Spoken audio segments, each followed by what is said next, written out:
Hello DPR aspirants.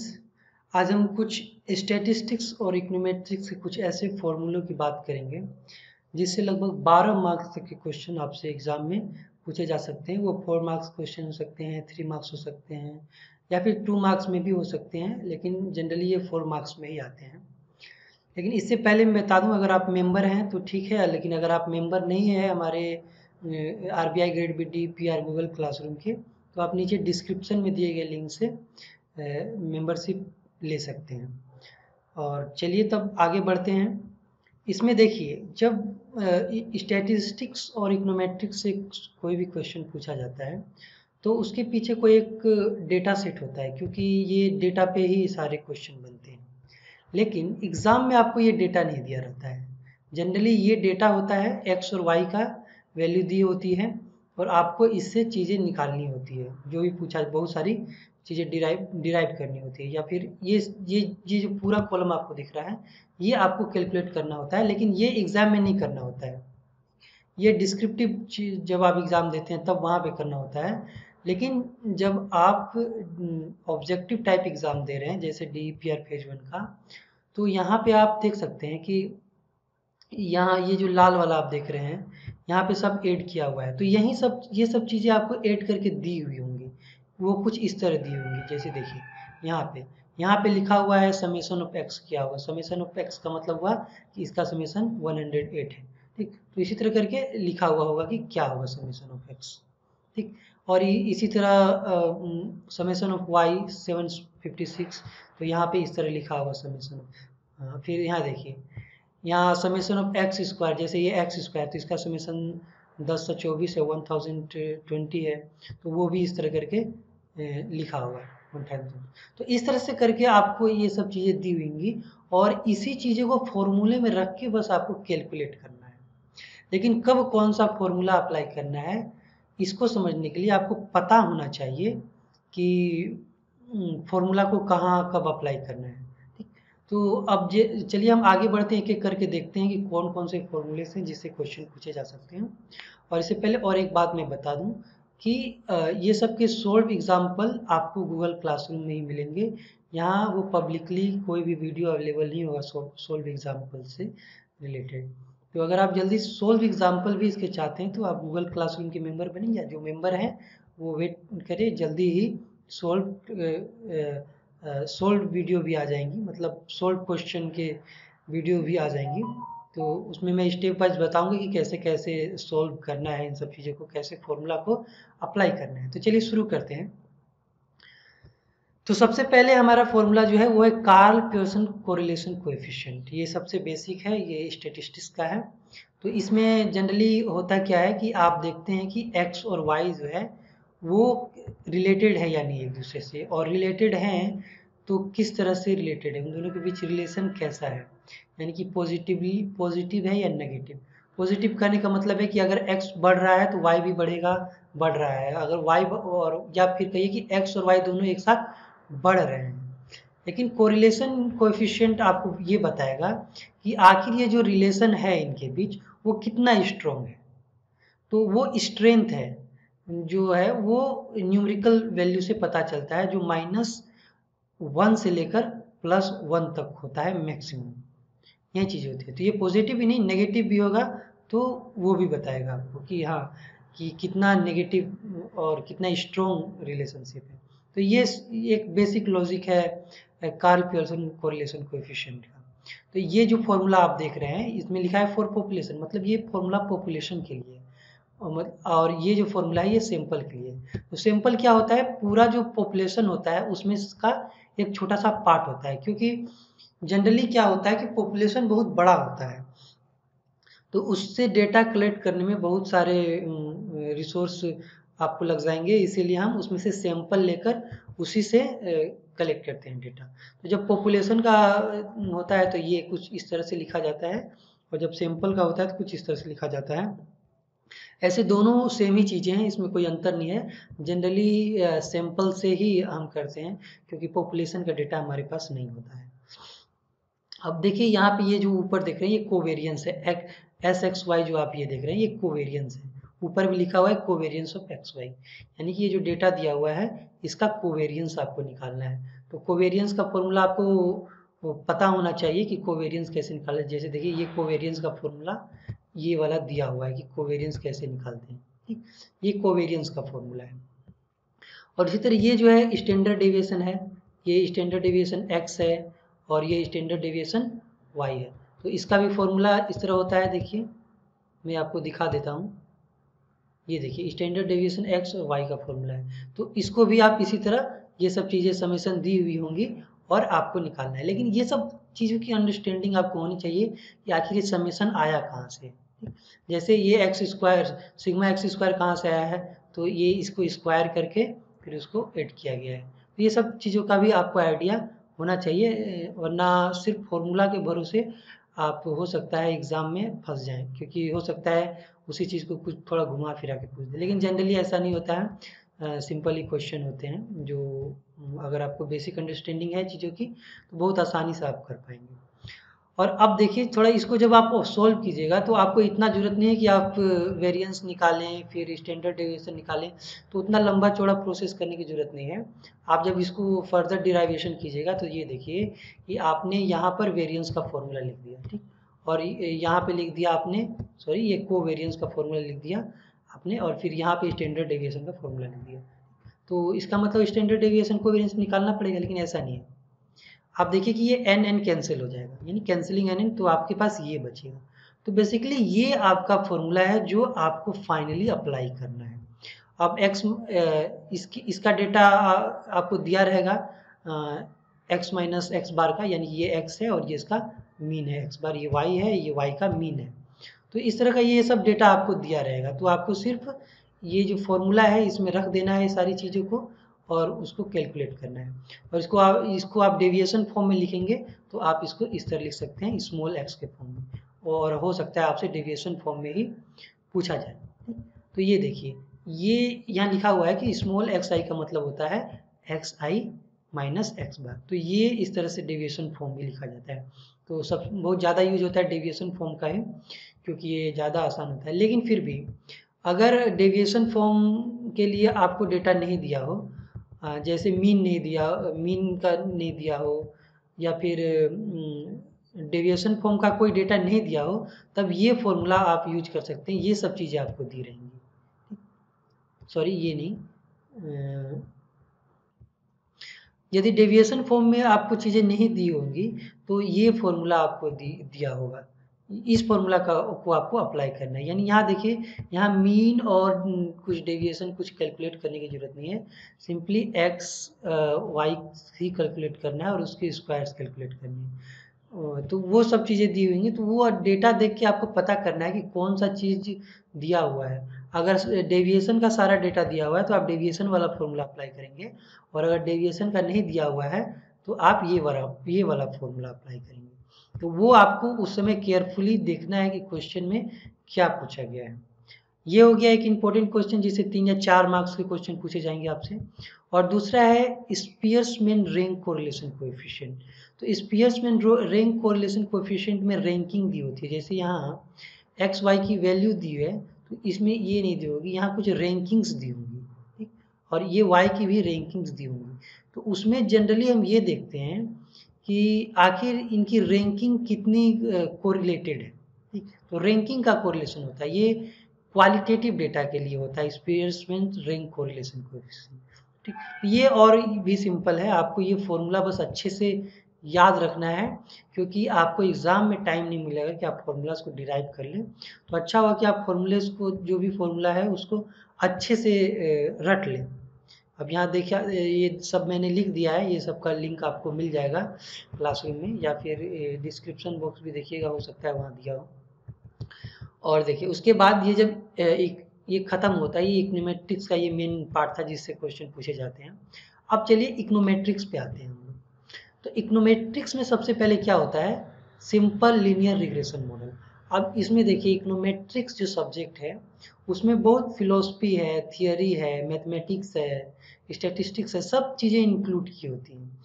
तो इस तरह से ये बहुत ही कॉम्प्लेक्स टाइप का सब्जेक्ट हो जाता है, लेकिन मैं उतने कॉम्प्लेक्सिटी में नहीं जाऊंगा, मैं सिर्फ ये बताऊंगा कि इकोनोमेट्रिक्स से न्यूमेरिकल क्वेश्चन कहाँ से पूछे जाते हैं, तो ताकि आप उसके फॉर्मूला याद रखें और उसको प्रैक्टिस कर सके कि अगर एग्ज़ाम में पूछ दे तो आप उसे आसानी से बना पाएंगे।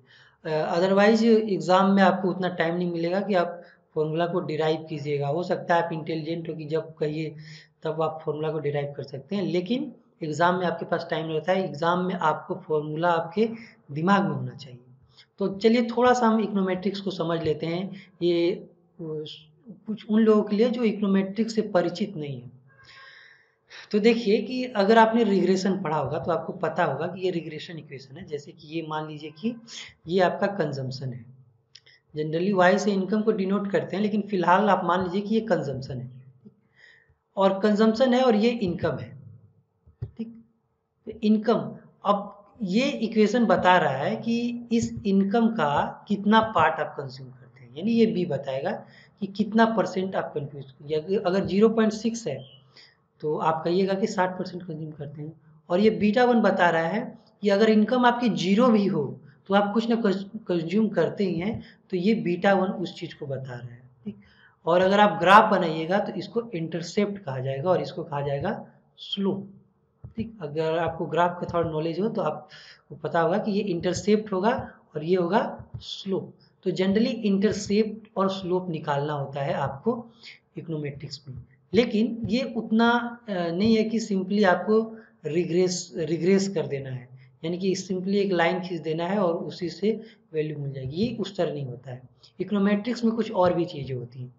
जैसे देखिए, इस इक्वेशन को जब आप ग्राफ पे कीजिएगा तो एक सीधा लाइन बनेगा। ठीक, जनरली सीधा लाइन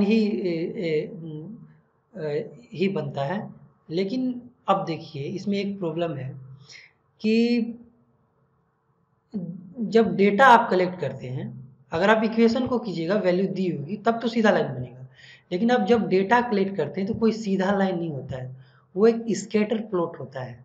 वो लाइन इस तरह करके या जहाँ तहाँ बिंदी दी होती है उस तरह करके होता है, तो वो सीधा लाइन नहीं होता है, तो उसके बीच से आपको एक सीधा लाइन खींचना होता है। जैसे मैं आपको एक एग्जाम्पल देकर बताता हूँ।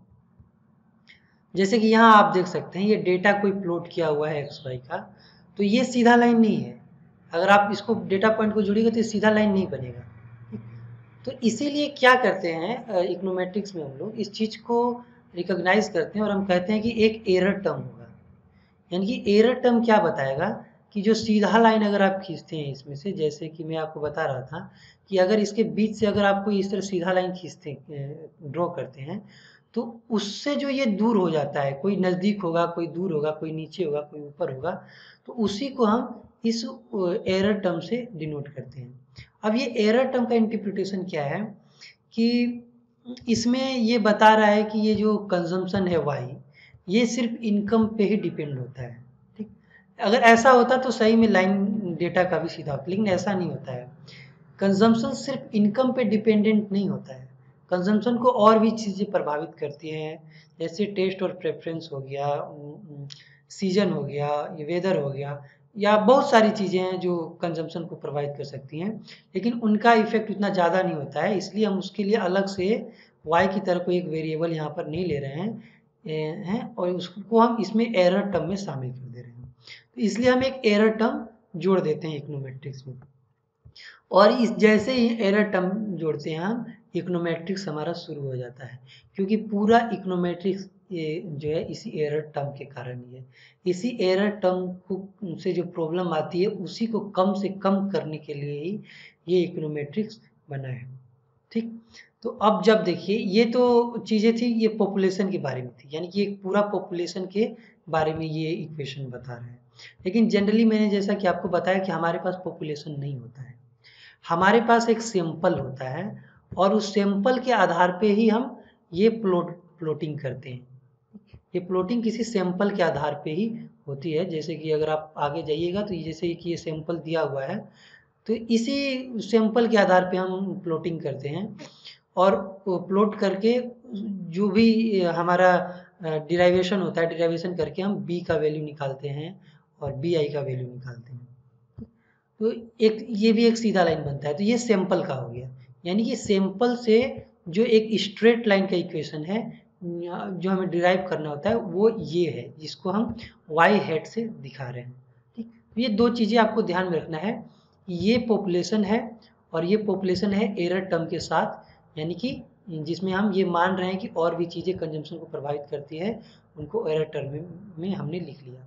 और हमारा मेन पर्पज होता है इसको जानना और इसको जानना। यहाँ y दी होती है आपकी, x शायद भी दी होती है, लेकिन वो सैंपल में दी होती है, इसीलिए हम इस इक्वेशन का यूज करते हैं।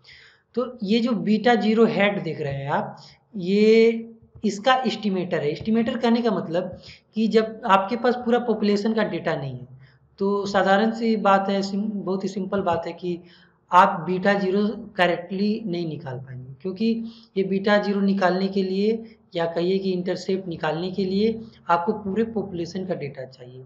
इधर बीटा वन निकालने के लिए आपको पूरे पॉपुलेशन का डेटा चाहिए, लेकिन हमारे पास सैंपल होता है, इसीलिए सैंपल से हम एक बीटा जीरो बीटा वन निकालते हैं और उसी को कहते हैं कि ये लगभग इसके बराबर है।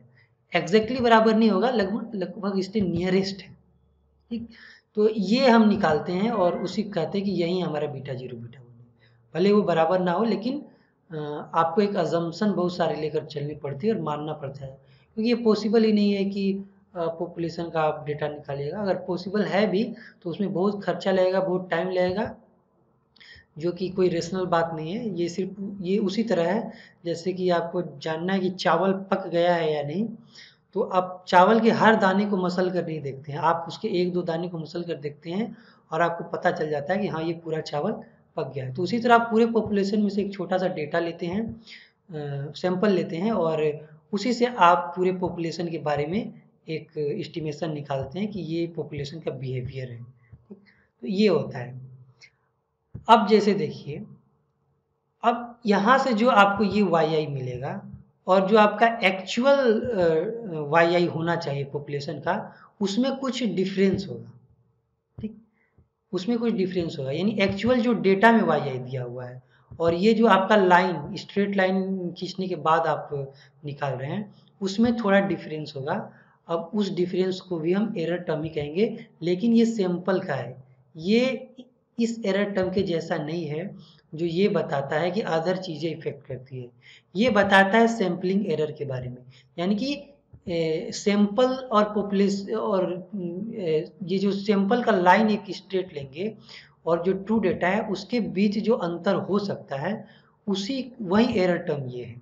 ठीक, तो आपको ध्यान रखना है कि ये एरर टर्म दूसरा है, ये एरर टर्म दूसरा है। ठीक, और ये एरर टर्म की एक बहुत बड़ी फिलोसफी है, उसकी चर्चा मैं नहीं करूँगा, क्योंकि इससे रिलेटेड बहुत सारे अजम्पशन होते हैं, उस अजम्पशन को लेकर अलग वीडियो बनाएंगे हम।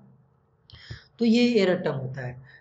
तो आप ये इससे एक चीज़ आप कह सकते हैं कि ये एरर जितना कम हो वो एस्टिमेशन उतना अच्छा होगा।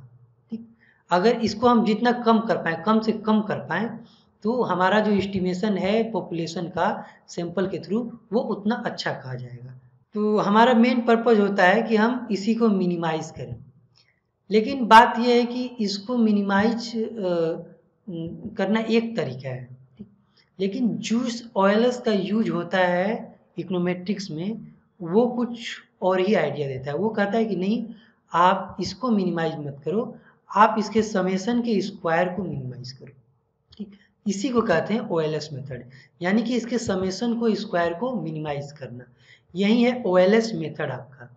अब जो भी आप बीटा की वैल्यू निकालेंगे, ये निकालेंगे, फिर ये निकालेंगे, वो इसी इक्वेशन से निकालेंगे। और जब आप मिनिमाइज करेंगे तो आप जानते हैं कि मिनिमाइजेशन का फर्स्ट ऑर्डर कंडीशन क्या होता है कि फर्स्ट डेरिवेटिव जीरो के बराबर होना चाहिए। तो जब जीरो के बराबर आप उसको लीजिएगा तो एक नॉर्मल इक्वेशन बनेगा, जो मैंने यहाँ नहीं लिखा हुआ है, वो आप क्योंकि वो एग्ज़ाम में तो पूछेगा नहीं, वो थियोरेटिकल चीज़ें हैं, तो उसे आप देख लीजिएगा। हम यहाँ सिर्फ चर्चा कर रहे हैं मेन जो हमारा फॉर्मूला है जिससे न्यूमेरिकल आएंगे। तो इस तरह से आप जब आप लीजिएगा तो ये देखिए, ये इसका वैल्यू यहाँ पे रख दिया गया है, बस यही अंतर है और कुछ नहीं है, दोनों एक ही इक्वेशन है। और उसके बाद जब इसको आप सोल्व कीजिएगा तो कुछ इस तरह का आपको बीटा का वैल्यू निकलेगा। अब यही चीज़ें बहुत लोगों को समझ में नहीं आती है, और समझ में आएंगी भी कैसे, अब इसके लिए तो एक अलग से आपको एक वीडियो बनाना होगा मुझे। ठीक, तो मैं यहाँ पे उसको एक्सप्लेन नहीं करूँगा कि कैसे डिराइव करके बीटा 1 या बीटा 0 आएगा, आपका स्लोप या इंटरसेप्ट आएगा। अब यहाँ क्या करना है अब आपको कि एग्ज़ाम में तो आपको उतना करना नहीं है, एग्ज़ाम में सिंपली आपको कहेगा कि आप ये निकालिए, ठीक, कह सकता है कि ये निकालिए आप। तो और आपको ये सब चीज़ें दी हुई होंगी कि एन दिया हुआ होगा, समीशन दिया होगा, तो इसी को पुट करके आपको बीटा 1 की वैल्यू मिल जाएगी, ठीक। इसी तरह अगर डेविएशन फॉर्म में वैल्यू दिया होगा तो ये फॉर्मूला आप यूज करेंगे, ठीक। और अगर कोवेरियंस दिया हो आपको और एक वेरियंस दिया हो एक्स का, तो ये फॉर्मूला आप यूज करेंगे। तो वो देखना है आपको कि क्या क्या चीज़ें आपको दी होंगी और उसके अनुसार आपको इन फॉर्मूला को यूज करना है। और बीटा 1 निकालने के बाद आप बीटा 0 भी आसानी से निकाल सकते हैं, जिसको हम इंटरसेप्ट को डिनोट करने के लिए बीटा 0 का यूज कर रहे हैं। तो ये होता है कि एक चीज़ हो गया, एक बड़ी चीज़ होगी कि आपने इस फॉर्मूले का यूज करके स्लोप और इंटरसेप्ट निकाल लिया। कोई भी ऐसे डेटा सेट है और आपने इस फॉर्मूले का यूज करके उसका स्लोप और इंटरसेप्ट निकाल लिया।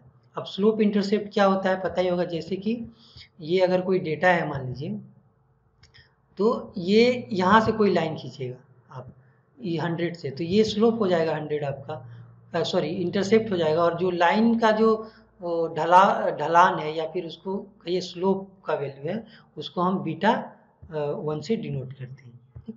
तो ये हो गया कि सबसे पहला चीज़ जो आप रिग्रेशन में करते हैं OLS का मेथड का यूज करके। लेकिन यहाँ कहानी ख़त्म नहीं होती कि आप बीटा 0 निकाल लिए और बीटा 1 निकाल लिए।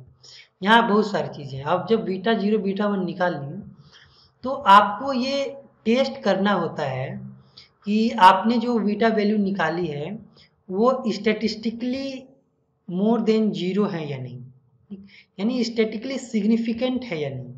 अब स्टैटिकल सिग्निफिकेंस का यही मतलब होता है कि अगर वो 0 के बहुत करीब हो तो हम कहेंगे कि नहीं ये 0 ही है। स्टैटिकल सिग्निफिकेंट होने के लिए उसको 0 से थोड़ा ज़्यादा होने चाहिए, तभी हम कहेंगे कि बीटा 0 या फिर बीटा 1 सिग्निफिकेंट है। सिग्निफिकेंट कहने का मतलब कि डेटा में उनका कोई महत्व है, ठीक, यानी उनका कोई वैल्यू है।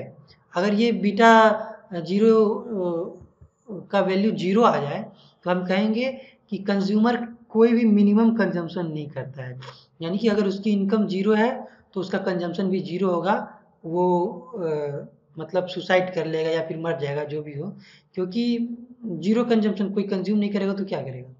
लेकिन ऐसा नहीं होता है, जनरली सिग्निफिकेंट ही होता है।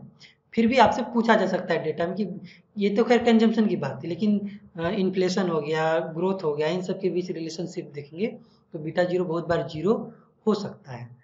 तो जो भी हो, आपको सिग्निफिकेंट चेक करने के लिए टी टेस्ट का यूज करना होता है। टी टेस्ट में हम क्या करते हैं कि इस बीटा 0 को हम 0 मान लेते हैं, ठीक, यानी कि एक नल हाइपोथेसिस मान लेते हैं कि ये जो बीटा है हमारा ओरिजिनल वो 0 ही है, और यहाँ पे इसके जगह पे जो एक्चुअल हमने एस्टिमेट किया है वो रखते हैं, और उसके बाद ये नीचे रखते हैं हम स्टैंडर्ड डेविएशन बीटा 0 का।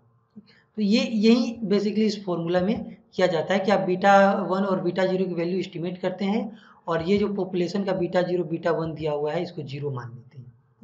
तो ये एक टी टेस्ट करते हैं हम लोग और एक जेड टेस्ट करते हैं। तो अलग अलग कंडीशन में करते हैं, जैसे कि अगर सैम्पल साइज 30 हो या फिर 0.05% हो पूरे डेटा का, तब हम टी टेस्ट का यूज करते हैं। लेकिन अगर 30 से ज़्यादा हो तब हम जेड टेस्ट का यूज करते हैं, ठीक। तो इसमें बस यही होता है कि इसमें डिग्री ऑफ फ्रीडम होता है, और इसमें जेड टेस्ट का आपको प्रोबेबिलिटी डिस्ट्रीब्यूशन पूरा दिया होता है, उसी से करना होता है। तो जब भी आपसे क्वेश्चन पूछा जाएगा तो आपको जेड का टेबुलेटेड वैल्यू दिया होगा, और ये जो आप अपना वैल्यू निकालेंगे इसको आप कहेंगे कैलकुलेटेड वैल्यू, उसी में आपको कंपेयर करना है। अगर कैलकुलेटेड वैल्यू से ज़्यादा हुआ तो हम कहेंगे कि बीटा 0 और बीटा 1 सिग्निफिकेंट है, यानी जिसको भी आप एस्टिमेट कर रहे हैं। लेकिन यहाँ एक और चीज़ आ गई है, यहाँ आ गया स्टैंडर्ड एरर, ठीक, या फिर कहिए स्टैंडर्ड डेविएशन, ये आपको कैलकुलेट करना पड़ेगा। इसका एक अलग फॉर्मूला है। तो यहाँ एक और फॉर्मूला है जो आपको याद रखना पड़ता है, ठीक। अब देखिए यहाँ दो फॉर्मूला हो सकते हैं, दो तरह से इसके फॉर्मूले होते हैं। एक देखिए ये फॉर्मूला है अगर आपके पास पॉपुलेशन वेरिएंस दिया हो, ये जो आप देख रहे हैं ये पॉपुलेशन वेरिएंस है, जो एरर टर्म है उसी का वेरिएंस है ये। अगर आपको एक्सप्लिसिटली दिया हो कि पॉपुलेशन वेरिएंस इतना है, सिग्मा एक्स स्क्वायर इतना है, एन इतना है, डेविएशन का समेशन इतना है, तब आपको इस फॉर्मूला का यूज करना है, ठीक। लेकिन अगर आपको पॉपुलेशन वेरिएंस नहीं दी होंगी, तब आपको क्या करना है, आपको एक एस्टिमेटर पॉपुलेशन वेरिएंट का एक एस्टिमेट दिया होगा जिसको हम एस स्क्वायर कहते हैं, जिसमें ये फॉर्मूला का यूज होगा। तब उस समय आप उस वेरिएंस की जगह पे इसी वेरिएंस को रखेंगे, यानी कि उसके एस्टिमेटर को, वेरिएंस का एस्टिमेटर जो है एस स्क्वायर उसे रखेंगे, ठीक। यही बात आपको ध्यान में रखनी है यहाँ पे कि अगर पॉपुलेशन वेरिएंस दिया है तो कोई बात नहीं, अगर नहीं दिया है पॉपुलेशन वेरिएंस तब आपको इस फॉर्मूले का यूज करना है, ठीक।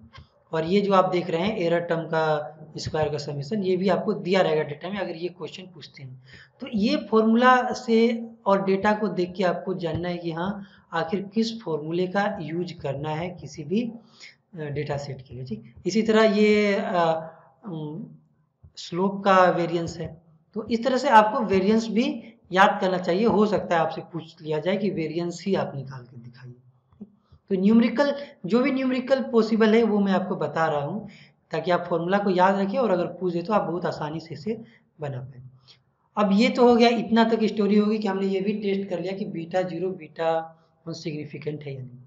अब उसके बाद एक और चीज है जो हमें एक्सप्लेन करनी होती है, ठीक, वो है आर स्क्वायर, यानी coefficient of determination. Coefficient of determination क्या बताता है कि जो x में जो भी वेरिएशन हो रहा है, यानी x में जो भी चेंजेस हो रहे हैं y के कारण, y में जो भी चेंजेस हो रहे हैं x के कारण, जैसे ये y है तो ये x पे डिपेंडेंट है, तो इसमें जो भी चेंजेस हो रहे हैं x के कारण y में, x उसके कितने परसेंट y को एक्सप्लेन करता है। यानी ये संभव नहीं है डेटा में कि x जो है 100% y को एक्सप्लेन कर रहा है, यानी y किस में सब कुछ वो एक्सप्लेन कर दे रहा है, नहीं, ऐसा नहीं होता है। x हमेशा y के कुछ परसेंटेज को ही एक्सप्लेन करता है। आप किसी डेटा या बीटा जीरो बीटा वन का वैल्यू से ये नहीं मान सकते हैं कि वो पूरे, आपने एक कंक्लूजन निकाल लिया कि कंजम्पशन कोई इनकम का इतना परसेंट ही कंज्यूम करेगा। वो आर स्क्वायर बताता है कि डेटा का इतना परसेंट है जिसको एक्स का वेरिएशन एक्सप्लेन कर रहा है, यानी कि वाई में जो भी वेरिएशन हो रहा है एक्स के कारण उसको एक्सप्लेन कर रहा है। तो वो 0 से लेकर 1 तक हो सकता है, यानी 0.7 होगा तो आप कहिएगा कि 70% वेरिएशन जो वाई में हो रहा है उसको एक्स एक्सप्लेन करता है, और 0.9 होगा तो 90% हो जाएगा। तो उससे आप कहेंगे कि हाँ ये बहुत, जो एस्टिमेट हमने निकाला है वो एक अच्छा एस्टिमेट हमने निकाला है। तो उसके लिए कोएफिशिएंट ऑफ वेरिएशन का ये फॉर्मूला होता है। तो ये सभी फॉर्मूलाज को आप याद रखें, क्योंकि आपको तो वहाँ पे कौन सा डेटा दिया होगा वो तो एग्ज़ाम में ही आपको पता चलेगा, और उसी डेटा को देखकर आपको पता करना है कि किस फॉर्मूले को आखिर यूज करना है। तो ये बात हो गई है। और जो अंतिम बात यहाँ पे बची है वो ये है कि कोएफिशिएंट ऑफ कोरिलेशन और कोएफिशिएंट ऑफ डिटर्मिनेशन में एक रिलेशन होता है। रिलेशन यही होता है कि जब कोएफिशिएंट ऑफ डिटर्मिनेशन का आप रूट निकालेंगे तो वो कोएफिशिएंट ऑफ कोरिलेशन कोएफिशिएंट निकल जाएगा। तो ये यही बेसिक चीज़ें होती हैं। अब ये जितनी मैंने बताई, इसी से लगभग 12 मार्क्स तक के क्वेश्चन आपको एग्जाम में आ सकते हैं। अगर 12 मार्क्स के नहीं भी आए तो 8 मार्क्स के तो तय है कि आएंगे ही आएंगे। तो ये फॉर्मूले जो भी यहाँ पे दिया हुआ है आप इसे अच्छे से याद कर लें, और अगर और सोल्व एग्जाम्पल तो मैं गूगल क्लासरूम में दूंगा। वो पहले मैं कुछ आपको क्वेश्चन दूंगा करने के लिए, आप उसको अटेम्प्ट करेंगे, उसके बाद में उसके सॉल्यूशन भी मैं स्टेप वाइज आपको करके दूंगा वीडियो के थ्रू, ठीक है। तो ये लेक्चर मैं यहाँ पे ख़त्म करता हूँ, और आप जो भी क्लासरूम में दी गई हैं उसको सोल्व कीजिए, और बाकी जो लेक्चर मैं अपलोड करने वाला हूँ आप उसका वेट कीजिए, वो बहुत ही जल्दी मैं लाऊंगा। धन्यवाद।